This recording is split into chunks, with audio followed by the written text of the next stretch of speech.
Realisasi vaksinasi pelajar di Sabang per September 2021 sebesar 10,20%.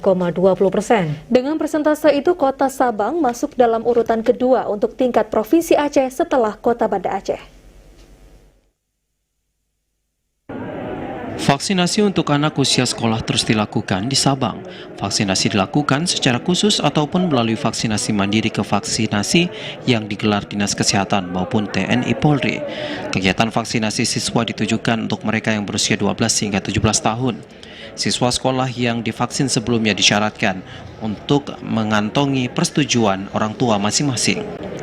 Sekda Kota Sabang Zakaria menerangkan per September 2021 realisasi vaksinasi COVID-19 bagi siswa di Sabang telah mencapai persentase 10,2% yang terdiri dari sekolah di bawah pemerintah kota provinsi maupun Kementerian Agama. Pihaknya optimis angka ini akan terus melaju hingga mencapai 80% dalam waktu dekat. Kita harapkan persentasenya akan terus meningkat dan sesuai dengan program pemerintah Republik Indonesia. Kami pikir tidak terlalu lama lagi kita akan mencapai 80% di pelaksanaan terhadap warga Kota Sabang vaksin di daerah ini. Pendekatan terus dilakukan oleh pihak sekolah kepada orang tua maupun siswa tentang pentingnya vaksinasi. Sementara itu, Wakil Kepala Sekolah SMP SLBN 2 Kota Sabang Tarmizi menjelaskan masih ada sejumlah siswa yang belum bisa divaksin dengan alasan kesehatan.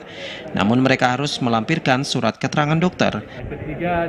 Itu 5 orang yang diberi izin sama orang tuanya, yang lainnya kendalanya itu ya penyakit bawaan, adapun yang memang ada riwayat penyakit yang memang tidak bisa dan kemungkinan besar memang nggak bisa divaksin. Ia juga menambahkan hingga saat ini sekolah juga konsisten dengan protokol kesehatan bagi anak didik yang sudah melaksanakan proses belajar tatap muka. Dari Sabang, Mahfud, kontributor TVRI melaporkan.